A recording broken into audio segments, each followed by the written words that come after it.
মুহতারাম হাজিরিন, পবিত্র কালামুল্লাহ শরীফে 15 নম্বর পারা থেকে পাঠ করেছি, ওয়া ক্বাদা রাব্বুকা আল্লা তা'বুদু ইল্লা ইয়্যাহু ওয়া বিল ওয়ালিদাইনি ইহসানা। গত সপ্তাহে আমরা শুনেছি যে সন্তান আগে দুনিয়ার মধ্যে আসে, সন্তান পিতামাতা থেকে 12টি হক প্রাপ্য। এই বিষয়ে আমরা গত সপ্তাহে আলোচনা করেছি। এখন সন্তান 12টা হক নিয়ে যখন লালন পালন হয়ে বড় হয়েছে, এখন পিতামাতা সন্তানের কাছে কয়টা হক পাবে? পবিত্র কালামুল্লাহ শরীফের মধ্যে আল্লাহ তাআলা যে আয়াত কারিমা পড়েছি, ওই আয়াতের পরিপ্রেক্ষিতে আল্লাহ তাআলা 6টা বিষয়ের কথা বলেছেন, যে 6টা কাজ কখনো পিতামাতার সাথে করিও না। এর মধ্যে 3টা করার কথা বলেছে, 3টা নিষেধের কথা বলেছে। আল্লাহ তাআলা পবিত্র কালামুল্লাহ শরীফের মধ্যে বলে, ওয়া ক্বাদা রাব্বুকা আল্লা তা'বুদু ইল্লা ইয়্যাহু, যে তোমাদের সর্বপ্রথম করণীয় হলো তোমরা একমাত্র একনিষ্ঠতার সাথে আল্লাহ তাআলার ইবাদত করবে। সর্বপ্রথম হলো আল্লাহ তাআলার ইবাদত করবে। দ্বিতীয় নম্বর হলো ওয়া বিল ওয়ালিদাইনি ইহসানা, যদি পিতামাতা বেঁচে থাকে তাহলে তাদের সাথে সৎ ব্যবহার করবে। তোমার এমন আচরণ প্রকাশ করা যাবে না যে আচরণের কারণে পিতামাতা কষ্ট পাবে। রাসূল আকরাম সাল্লাল্লাহু আলাইহি ওয়াসাল্লামের বিশ্ববিখ্যাত সাহাবী হযরত আব্দুল্লাহ রাদিয়াল্লাহু তাআলা হাদিস বর্ণনা করেন যে সাহালতুন নবী সাল্লাল্লাহু আলাইহি ওয়াসাল্লাম, আমি আল্লাহর নবী সাল্লাল্লাহু আলাইহি ওয়াসাল্লামকে জিজ্ঞেস করলাম, আইয়ুল আমালি আহাব্বু ইলাল্লাহ, ইয়া রাসূলুল্লাহ, আল্লাহ তাআলার কাছে সবচেয়ে প্রিয় আমল কোনটা? তখন নবীজি উত্তর দিলেন, সালাতু আলা ওয়াক্তিহা, সময় মতো নামাজ পড়ে দেওয়া, এটাই হলো আল্লাহ তাআলার কাছে সবচেয়ে প্রিয় আমল। কুলতু সুম্মা আইয়ু, আল্লাহ নবী এরপরে কোন আমলটা? নবীজি বলল যে বিরুল ওয়ালিদাইন, পিতামাতার সেবা যত্ন করা, পিতামাতার সাথে সৎ ব্যবহার করা। কুলতু সুম্মা আইয়ু, নবীজি এরপরে কোন আমলটা আল্লাহ তাআলার কাছে বেশি প্রিয়? আল্লাহ নবী সাল্লাল্লাহু আলাইহি ওয়াসাল্লাম বলেন, আল জিহাদু ফি সাবিলিল্লাহ, আল্লাহ তাআলার রাস্তায় জিহাদ করা। এই হাদিসের মধ্যে আল্লাহ নবী সাল্লাল্লাহু আলাইহি ওয়াসাল্লাম আল্লাহ তাআলার ইবাদতের পরেই মাতা-পিতার খেদমত করা, মাতা-পিতার সাথে সৎ ব্যবহার করার কথা উল্লেখ করেছে। আল্লাহর হক আদায় করার পরেই হলো পিতা-মাতার হক আদায় করা। তৃতীয় নম্বর হলো জিহাদু ফি সাবিলিল্লাহ, যখন জিহাদের প্রয়োজন হবে তখন আল্লাহ তাআলার রাস্তায় জিহাদ করবে। প্রথম যে বিষয়টা, ওয়াক্ত মতে নামাজ পড়া, নামাজের সময় হওয়ার সাথে সাথে গাফিলতি না করে নামাজটা আদায় করে নাও। কোন কাজে ব্যস্ত আছো, যেখানে আছো ওখানে নামাজ পড়ে দিতে হবে।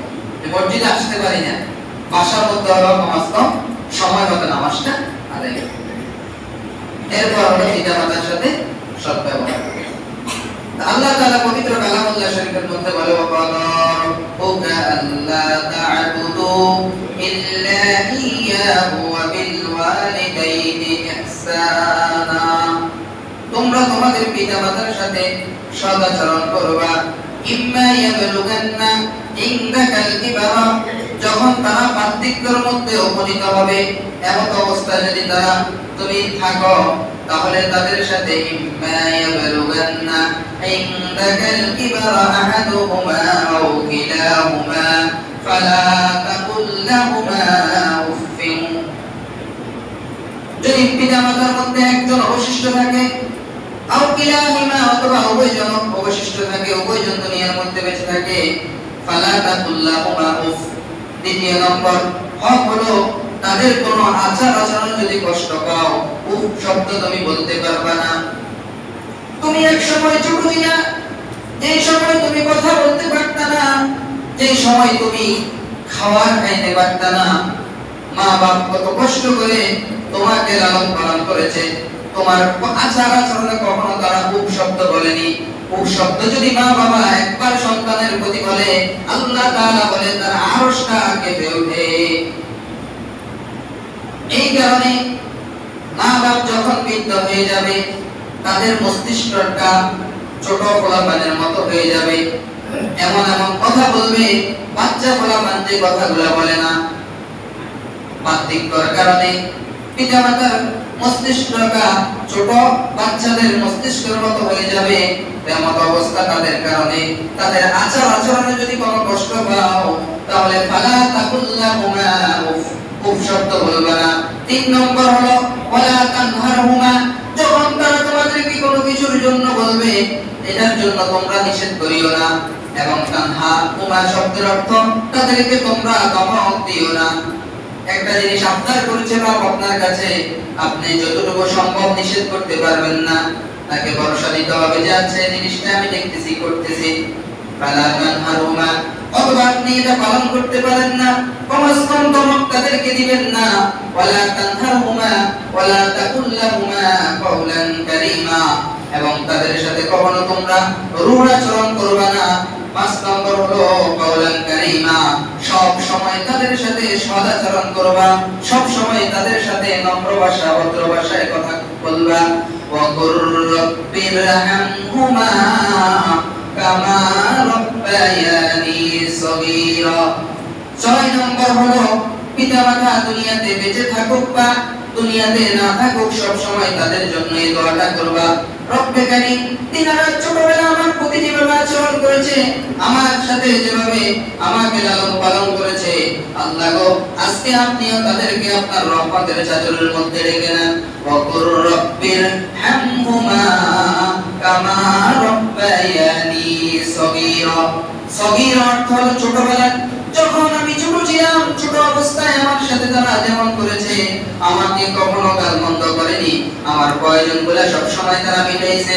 আল্লাহ আজকে আমার মা বাবা দুনিয়ার মধ্যে নাই, আপনিও কখনো জগতে তাদের কবরটাকে শান্তি করে দেন, তাদের প্রতি এরকম নরম হয়ে যান, তাদের প্রতি আল্লাহ আপনার রহমতের চাদর বিছাইয়া দেন। এভাবে সব সময় দোয়া করবা। দুনিয়ার মধ্যে যদি তোমার মা বাবা বেঁচে থাকে তাহলে তাদের জন্যই দোয়া করতে পারবা, আর দুনিয়া থেকে যদি মা বাবা চলে যায় তাহলে এই দোয়া করতে পারবা। আল্লাহর নবী সাল্লাল্লাহু আলাইহি ওয়াসাল্লামের বিশ্ববিখ্যাত সাহাবী, যে সাহাবী সবচেয়ে হাদিস বেশি বর্ণনা করেছেন, হযরত আবু হুরায়রা রাদিয়াল্লাহু তাআলা আনহু থেকে হাদিস বর্ণিত। ওয়া নবী হুরায়রা রাদিয়াল্লাহু তাআলা আনহু قال قال رسول الله صلى الله عليه وسلم رغم أنف ثم رغم أنف ثم رغم أنف ثلاثا। আল্লাহ নবী সাল্লাল্লাহু আলাইহি ওয়াসাল্লাম তিনবার এই শব্দটা উল্লেখ করেছেন। ওই ব্যক্তি হতভাগা, ثم رغم أنف ওই ব্যক্তি হতভাগা, ثم رغم أنف ওই ব্যক্তি হতভাগা যে ব্যক্তি জীবিত থাকা অবস্থায় তার মা বাবাকে পেয়েছে। ওয়ালা ইয়াদখুলুল জান্নাতা, কিন্তু মা বাবার সেবা করে মা বাবার খেদমত করে নিজের জান্নাতটাকে সে কামাই করে নিতে পারেনি, সেই হতভাগা, সেই হতভাগা, সেই হতভাগা। আল্লাহ নবী সাল্লাল্লাহু আলাইহি ওয়াসাল্লাম এভাবে তিনবার বলেছে। এই কারণে যাদের মা বাবা এখনো বেঁচে আছে, মা বাবা বেঁচে থাকে, মা বাবার কদর করবেন। রাসূল আকরাম সাল্লাল্লাহু আলাইহি ওয়াসাল্লাম বলেছেন কয়েকটা জিনিস থাকার আগে, যাওয়ার আগে ওই জিনিসগুলো যখন থাকবে ওই জিনিসগুলোর কদর করবা।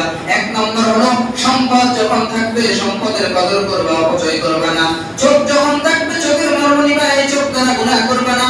আল্লাহ তোমাকে সুষ্ঠু দুইটা চোখ দিয়েছে, অনেককে অন্ধ বানিয়েছে, অনেকে চোখে দেখে না, কিন্তু আল্লাহ তাআলা তোমার প্রতি ইহসান করেছে, রহমত করেছে, তোমাকে দুইটা সুন্দর চোখ দিয়েছে। এই চোখ দিয়ে তুমি অনেক দূর পর্যন্ত দেখো।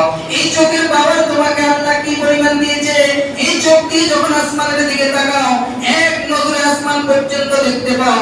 যেই নজরের পাওয়ার হলো দুনিয়া থেকে আসমান পর্যন্ত একটা দ্রুতগামী অট্টলি, একটা দ্রুতগামী ঘোড়া যদি 500 বছর পর্যন্ত চলতে থাকে তারপর ওই আসমান পর্যন্ত পৌঁছতে পারবে না। তাহলে এবার হিসাব করেন, বিনা বিশ্রামে সারাক্ষণ চলতে থাকবে, 1 মিনিটের জন্য বিশ্রাম নেবে না। ঘোড়া দ্রুতগামী চলতে থাকবে, 1 বছর না 2 বছর না 100 বছর না 200 বছর না 500 বছর পর্যন্ত ওই ঘোড়া চলতে থাকবে, এমন পর্যন্ত ওই ঘোড়া আসমান পর্যন্ত পৌঁছতে পারবে না। এই কারণে আল্লাহর নবী বলে আল্লাহ এমন সুন্দর দুইটা চোখ দিয়েছে, এই চোখগুলো তুমি গুনাহের কাজে ব্যয় করবে না, এই চোখগুলোর দ্বারা তুমি টিভি সিনেমা দেখবে না, এই চোখগুলোর দিকে পরনজরের প্রতি তুমি খারাপ নজর দিবে না। 1 নম্বর হলো যেহেতু চোখ, 2 নম্বর আল্লাহ তাআলা তোমাকে চোখ দিয়েছে, চোখের কদর তুমি করবা।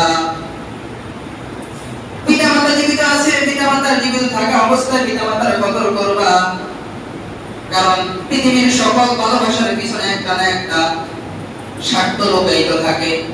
ভাই ভাইকে ভালোবাসে, স্বার্থ লুকায়িত থাকে, ভাই বোনকে ভালোবাসে এটার পিছনে স্বার্থ লুকায়িত আছে, স্ত্রী স্বামীকে ভালোবাসে এটার পিছনে স্বার্থ লুকায়িত আছে।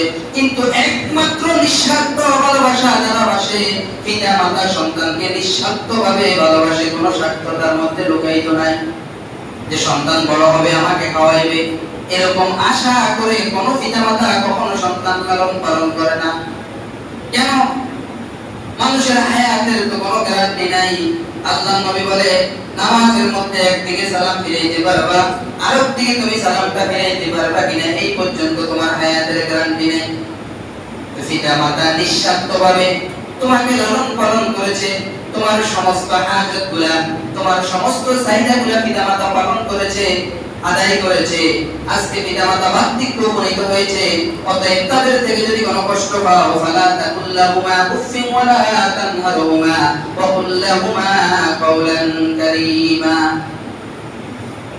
তাদের সাথে কখনো ধমক দিয়ে কথা বলবে না, উফ শব্দ তাদের ব্যাপারে তুমি কখনো উচ্চারণ করবে না।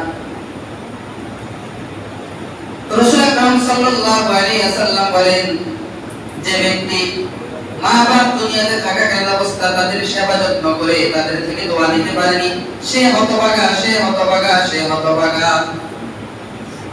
আল্লাহ নবী সাল্লাল্লাহু আলাইহি ওয়াসাল্লাম হাদিস বর্ণনা করেন, ওয়া আলাইহিস সালাতু ওয়াস সালাম বিদা রাব্বি বিদাল ওয়ালিদাইন ওয়া সাফাতুর রাব্বি ফি সাফাতিল ওয়ালিদাইন।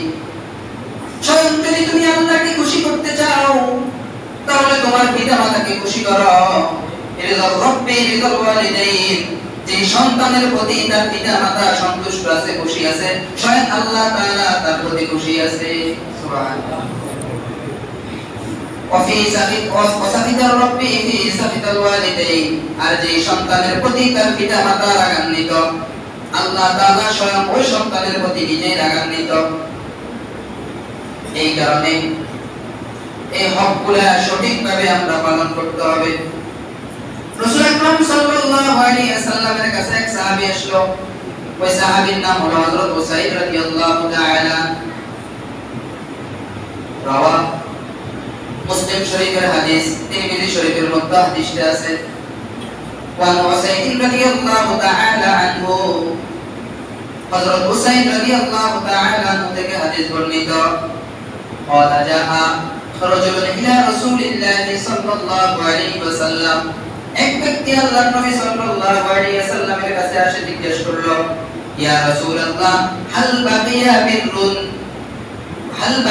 বিররুন আবাওয়াইহি শাইউন মিন বা'দি মাউতিহা। হে আল্লাহর নবী সাল্লাল্লাহু আলাইহি ওয়াসাল্লাম, পিতা মাতা দুনিয়ার মধ্যে থাকাকালীন অবস্থা তাদের হকগুলো আমরা আদায় করেছি, যদি তারা দুনিয়া থেকে চলে যায় তাহলে কি তাদের কোনো হক বাকি থাকেনি? আল্লাহর নবী সাল্লাল্লাহু আলাইহি ওয়াসাল্লাম বলেন, নাম। ক্বালা রাসূলুল্লাহ সাল্লাল্লাহু আলাইহি ওয়াসাল্লাম, নাম। আল্লাহর নবী বলেন, হ্যাঁ, অনেকগুলো হক বাকি থাকে। এক নম্বর হলো as-সালাতু আলাইহা, সালাত দ্বারা, এখানে নামাজ না, সালাত দ্বারা রহমত, দোয়া। as-সালাতু আলাইহা, তার জন্য দোয়া করবে, একটা হক তোমার উপর বাকি থাকে। মা বাপ দুনিয়ার মধ্যে নাই, চলে গেছে, কিন্তু একটা হক তোমাকে দিয়ে দিয়েছে। দুই নম্বর হলো وإن كادوا عليه وإن فاتوا عهدها, তাদের যে সমস্ত প্রতিশ্রুতি তারা মানুষের সাথে দিয়েছে কিন্তু হায়াতটা পায়নি, ওই প্রতিশ্রুতিগুলো পূরণ করার, তুমি ওই প্রতিশ্রুতিগুলো পূরণ করে দিবা। তিন নম্বর হলো ওয়াল ইস্তিগফারু বিহিমা, উভয়ের জন্য আল্লাহ তাআলার কাছে ক্ষমা চাইবা, প্রার্থনা করবা। এর অর্থ। চার নম্বর হলো ওয়াতুসিরুর আল্লাযী লাম তুসাল বিহি, এবং পিতামাতার সাথে সম্পর্ক রেখেছে, আত্মীয়তার সম্পর্ক আছে তোমার দাদার সাথে, আরেক দাদার কিন্তু তোমার সাথে কোনো পরিচয় নাই, এরকম দূর সম্পর্কের লোকের সাথেও তুমি আত্মীয়তার সম্পর্ক বজায় রাখবা। যে আমার পিতার সাথে সম্পর্ক ছিল আমি এখন চিনি না, আমার মায়ের সাথে সম্পর্ক ছিল আমি এখন চিনি না। আল্লাহর নবী বলে, না না, এমন করিও না, বরং সত্যিনাদের যে আত্মীয় স্বজনগুলো আছে তাদের সাথে তোমরা সুসম্পর্ক বজায় রাখবা। চার নম্বর হলো ইকরামু সাদিকি ওয়া ইকরামু সাদিকিহা, এবং তোমাদের পিতামাতার যে সমস্ত বন্ধু বান্ধবগুলো আছে ওনাদের সাথে তোমরা তাদেরকে সম্মান করবা। বাপ এখন নাই, তাই বিদায় জ্যাঠাকে বলে যাওয়া যাবে না, চাচাকে বলে যাওয়া যাবে না। বাপের সাথে যে সমস্ত মানুষগুলো চলাফেরা করছে, ওই মানুষগুলোর সাথে বাপের সাথে যে আচরণ করছো, ওই আচরণটা করবা। আল্লাহর নবী সাল্লাল্লাহু আলাইহি ওয়াসাল্লাম ওই সাহাবীকে উত্তরটা দিয়ে দিয়েছে। রাসূল আকরাম সাল্লাল্লাহু আলাইহি ওয়াসাল্লামের কাছে আরেক সাহাবী এসে জিজ্ঞেস করলো, হযরত আব্দুল্লাহ ইবনে আব্বাস রাদিয়াল্লাহু তাআলা আনহু হাদিস বর্ণনা করেন, ওয়ান আব্দুল্লাহ ইবনে আব্বাস রাদিয়াল্লাহু তাআলা আনহু জাআ রাজুলুন ইলা রাসূলিল্লাহি সাল্লাল্লাহু আলাইহি ওয়াসাল্লাম, নবীজির কাছে এক সাহাবী এসে জিজ্ঞেস করলো, ইয়া রাসূলুল্লাহ মান আহাক্কু বিহুসনি সুহবাতি, এই পৃথিবীর মধ্যে তো অনেক মানুষ আছে, তবে কার হকটা আমার প্রতি বেশি?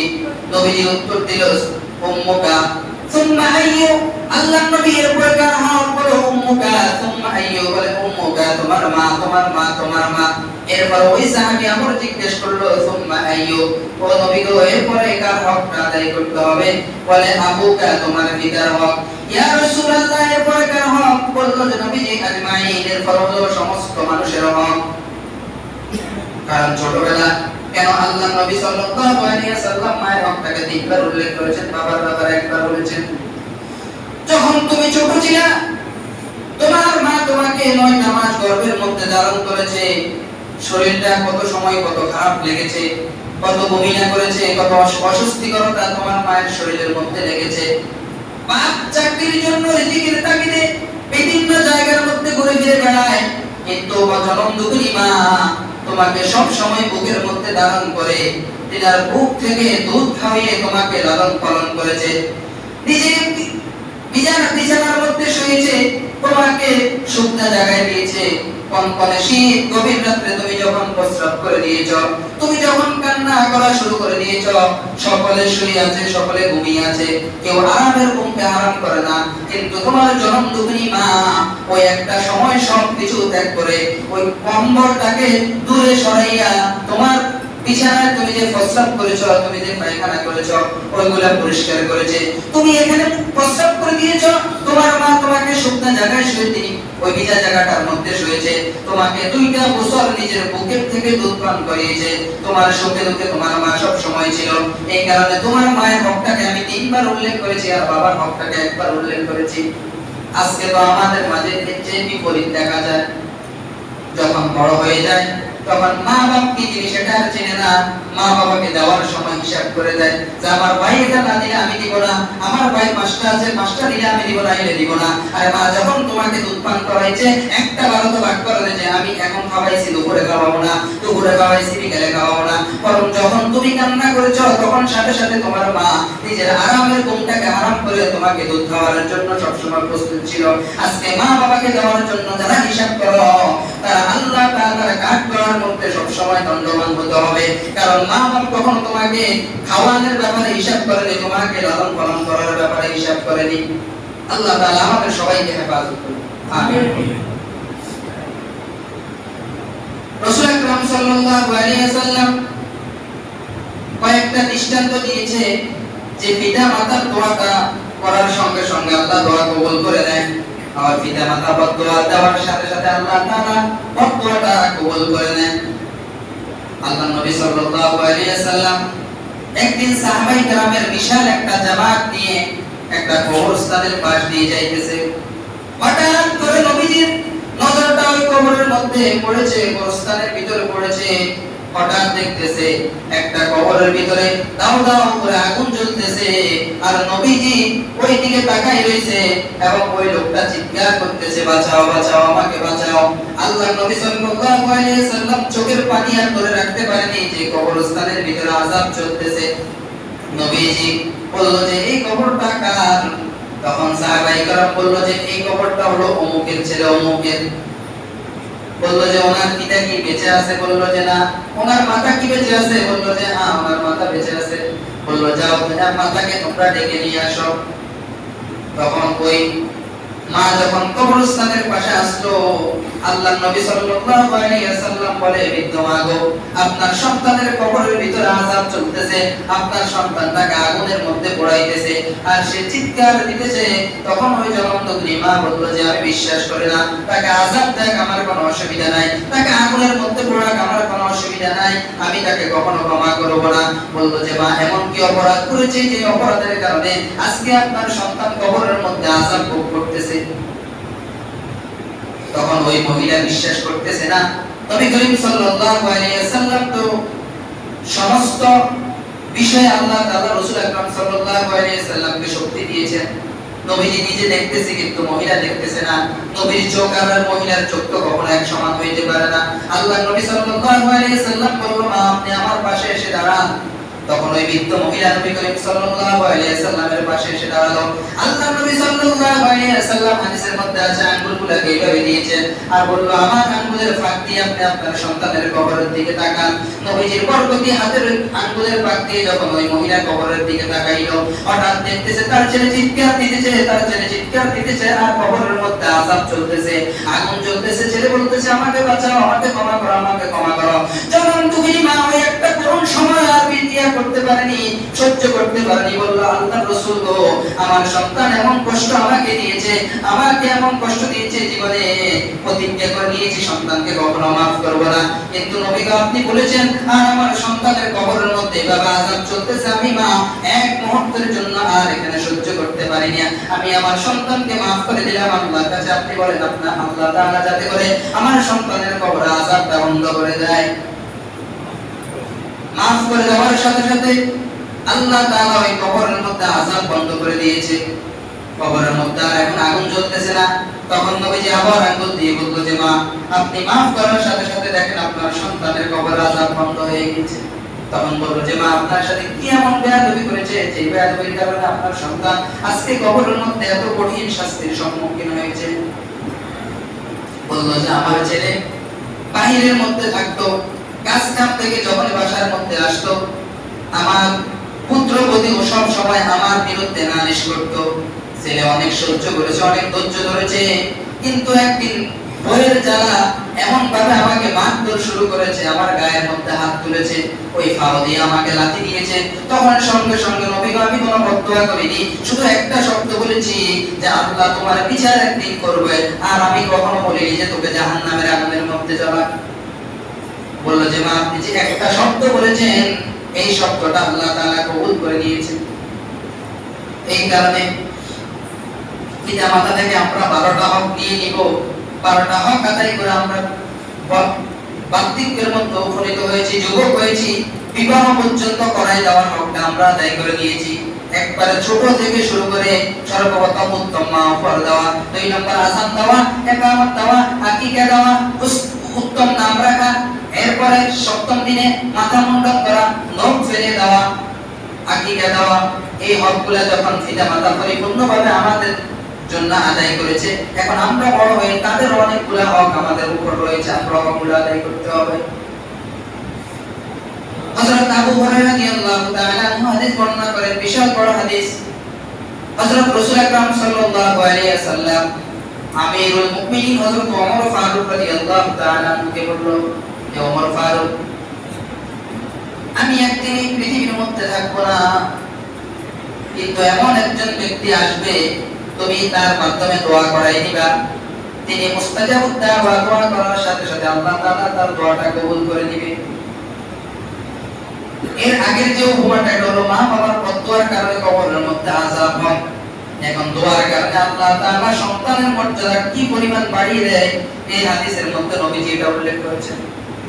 আমিরুল মুমিনিন হযরত ওমর ফারুক রাদিয়াল্লাহু তাআলা আনহু ইসলামের দ্বিতীয় খলিফা, যে ব্যক্তির কাছ থেকে নবীজি দোয়া করানোর জন্য বলেছে ওই লোকটা কোন সাহাবী ছিল না, হযরত ওয়াইস করনি রাহমাতুল্লাহি আলাইহি, যিনি নবীর চোখ পেয়েছে কিন্তু নবীকে দেখেনি।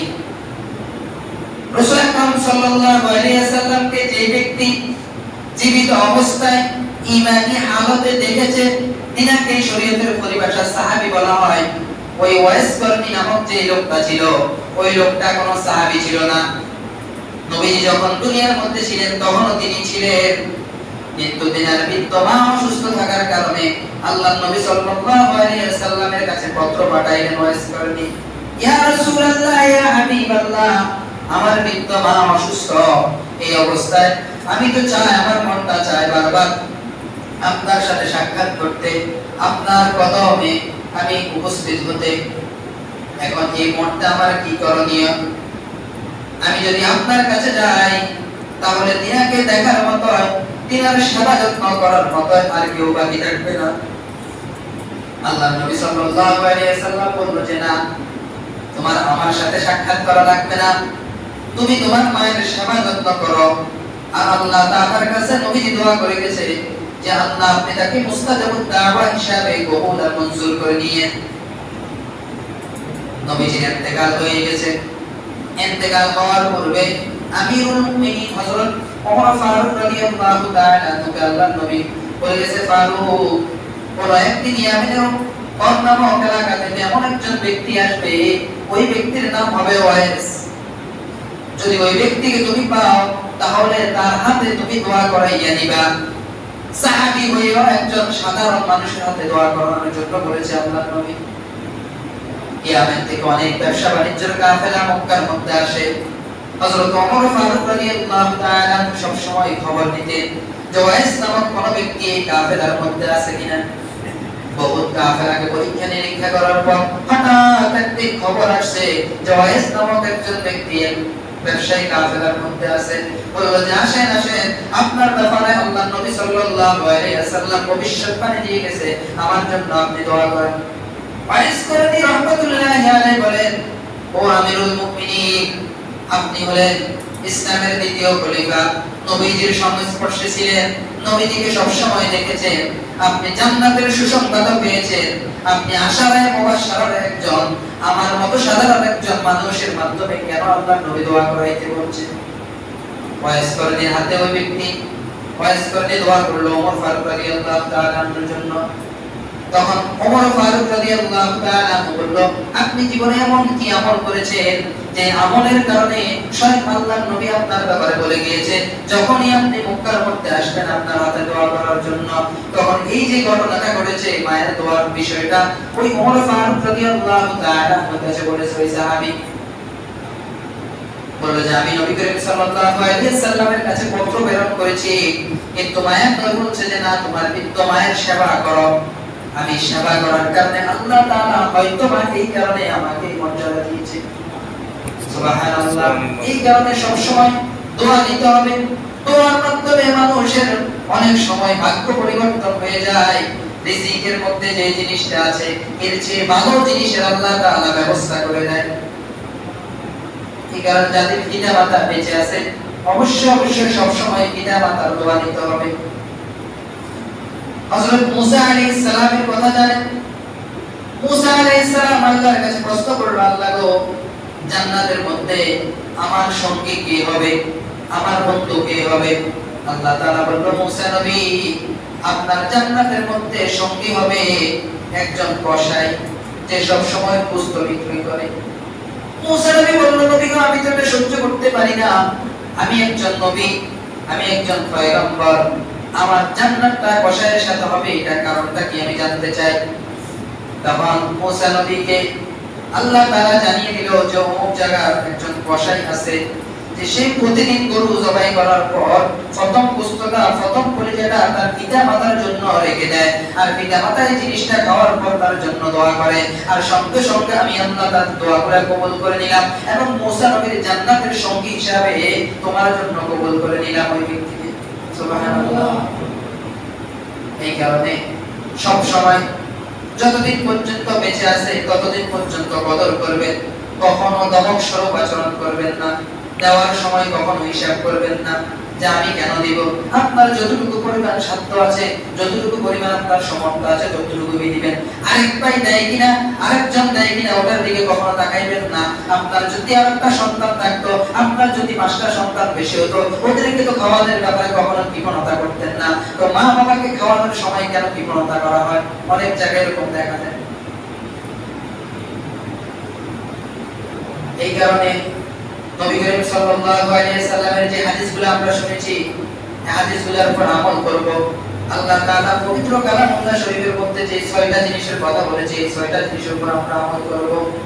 আল্লাহ তাআলা আমাদেরকে পিতা-মাতার খেদমত করে, পিতা-মাতার দোয়া নিয়ে দুনিয়া এবং আখিরাত উভয় জাহান কামিয়াবি হাসিল করার তৌফিক দান করুন সকলে আমিন আমিন। সর্বশেষ একটা আমাদের কথা বলে দিই, গত সপ্তাহে আলোচনা করছি যে পিতামাতা সন্তানের প্রতি একটা হক। আল্লাহ নবী সাল্লাল্লাহু আলাইহি ওয়াসাল্লাম বলেন যে তোমাদের সন্তান অনেক সময় ছোট থাকে, সে কিছু পড়তে পারে না, কিছু জানে না, তখন বিভিন্ন জায়গায় যাওয়ার পর বিভিন্ন খারাপ জিন্নাতগুলা, খারাপ শয়তানগুলা তাদেরকে আসর করে। তো এই আসর থেকে বাঁচার জন্য তোমরা প্রতিনিয়ত দুইটা আমল করবা। ওই দুইটা আমল করে সন্তানের গায়ের মধ্যে জাগো করে দিবা, আল্লাহ তাআলা নিজেই ওই সন্তানের হেফাজতের দায়িত্ব নিয়ে নেবে। সুবহানাল্লাহ। আমলটা কি? নবী করিম সাল্লাল্লাহু আলাইহি ওয়াসাল্লাম বলেন তাহাফুজ করবা তোমরা। আমরা সকলেই জানি সূরাতুন নাস এবং সূরাতুল ফালাক, কুল আউযু বিরাব্বিল ফালাক মিন শাররি মা খালাক এবং কুল আউযু বিরাব্বিন নাস মালিকিন নাস ইলাহিন নাস। নবী করিম সাল্লাল্লাহু আলাইহি ওয়াসাল্লাম বলেন যদি কোনো বান্দা প্রত্যেকদিন মাগরিবের পর এবং প্রত্যেকদিন ফজরের পর সূরা নাস এবং ফালাক পড়ে, পৃথিবীর কোনো জাদুকর তার কোনো ক্ষতি করতে পারবে না, কোনো নজর দেওয়ালা তার কোনো ক্ষতি করতে পারবে না। এই সূরা নাস এবং ফালাক পড়ে যদি তার ছোট ছোট বাচ্চাগুলোর গায়ের মধ্যে জাদু করে দেয়, কোনো খারাপ মানুষ তার কোনো ক্ষতি করতে পারবে না। এই কারণে আমরা আমলটা করব। আল্লাহর নবী সাল্লাল্লাহু আলাইহি ওয়াসাল্লাম বলে সন্তানকে অনেক সময় স্কুলে পাঠাও, মাদ্রাসায় পাঠাও, টেনশন থাকে, ঘরের মধ্যে চিন্তিত অবস্থা রাখো যে কি জানি কি হয়। আল্লাহ বলে এমন একটা দোয়া বান্দা পড়বা, ওই দোয়াটা পড়ে সন্তানের গায়ের মধ্যে জারফুক করে দিবা, স্বয়ং ইয়াকফিকাল্লাহু লাহু, আল্লাহ তাআলা স্বয়ং তার জন্য যথেষ্ট হয়ে যাবে। ছোট বাচ্চা স্কুলে পাঠাইতেছে, মাদ্রাসায় পাঠাইতেছে, এখন টেনশন থাকে, রাস্তার পাশে পুকুর, গাড়ি চলে, আবার চোরের ভয় আছে, কখন কি হয়। নবীজি একটা দোয়া বানাই দিয়েছে যে এই দোয়াটা পড়ে সন্তানের গায়ের মধ্যে জারফুক করে দিই, মাদ্রাসায় পাঠাই দিবা, স্বয়ং আল্লাহ তাআলা ওই সন্তানের দায়িত্ব নিয়ে নেবে। আবার সুন্দরভাবে যেভাবে তুমি পাঠাইছো এইভাবে সুন্দরভাবে তোমার কোলে আল্লাহ তাআলা পাঠাই দিবে। দোয়াটা একবারে সহজ, বিসমিল্লাহি তাওয়াক্কালতু আলাল্লাহ লা হাওলা ওয়ালা কুওয়াতা ইল্লা বিল্লাহিল আলিয়্যিল আযীম পড়া যাবে, অসুবিধা নাই। লা হাওলা ওয়ালা কুওয়াতা ইল্লা বিল্লাহ। এই দোয়াটা পড়ে যদি সন্তানের গায়ের মধ্যে জারফুক করে দাও, আল্লাহ তাআলা তোমার সন্তানকে তোমার কোলের মধ্যে ফিরে আনি দেওয়া পর্যন্ত তার দায়িত্ব তিনি নিয়ে নেন। এক সাহাবী আল্লাহর নবী সাল্লাল্লাহু আলাইহি ওয়াসাল্লামের যুগে এই দোয়ার যে একটা দৃষ্টান্ত ওই সাহাবী থেকে বর্ণিত আছে যে চতুর্পাশে আগুন ধরে গেছে। তখন ওই সাহাবীর কাছে খবর আসলো যে তোমার ঘরের ডান পাশে আগুন, বাম পাশে আগুন, চতুর্পাশে আগুন, তোমার ঘরটাতে একটু ঘরে জ্বলে যাবে, তাড়াতাড়ি যাও।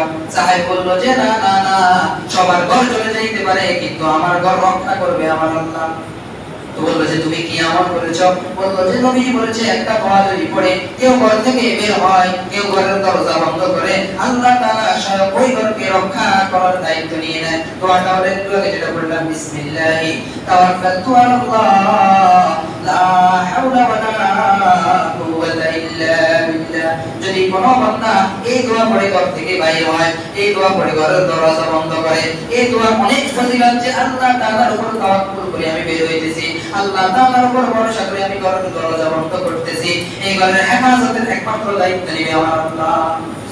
আল্লাহ তাআলার প্রতি যখন বান্দা শপথ করে যায়, আল্লাহ তাআলা স্বয়ং নিজেই এই জিনিসগুলোর দায়িত্ব নেবেন। এই কারণে আমরা কি করব? আমলগুলা করব। মাসনুন দোয়ার কথা প্রায় সময় বলে থাকি। নবীজি বলেছে সারা পৃথিবী ধ্বংস হয়ে যাবে, সারা পৃথিবী ভূমিকম্প ধূলিসাৎ করে দিবে, কিন্তু তুমি যেই জায়গায় দাঁড়ানো আছো ওই জায়গা কখনো ধ্বংস হবে না যদি তুমি মাসনুন দোয়াগুলা পড়ো। যে দোয়াগুলা সুন্নাত নবীজি পড়েছে মাগরিবের পর, এশার পর অনেক দোয়া আছে, আমি ফজর পড়ার সময় পড়ি। এই দোয়াগুলো আপনারা পড়বেন, বাজারের মধ্যে বিভিন্ন দোয়ার বই পাওয়া যায়, এই দোয়াগুলো পড়বেন, আল্লাহ তাআলা সমস্ত বিপদ আপদ থেকে হেফাজত করবে। তো এই সাহাবী যখন বলছে যে আল্লাহ হেফাজত করবে, যাওয়ার পর দেখতেছে সাহাবীর ঘরের ডান পাশের যে ঘরটা এটাও পড়ে গেছে, বাম পাশেরটাও পড়ে গেছে, কিন্তু নিজেরটা আল্লাহ তাআলা রক্ষা করেছে। এটা রক্ষা করার পিছনে কারণ হলো এই দোয়া এবং তাওয়াক্কুল এবং বিশ্বাস, একাত্মবাদ আল্লাহ তাআলার প্রতি বান্দার এই পরিমাণ ছিল যে আমি দোয়া পড়েছি, নবীজি বলছে রক্ষা করবে আল্লাহ, রক্ষা আল্লাহ করবে। বিশ্বাস মানুষকে অনেক দূর পর্যন্ত নিয়ে যায়। এই কথাগুলো বলছি, আল্লাহ তাআলা আমাদের সকলকে আমল করার তৌফিক দান করুন।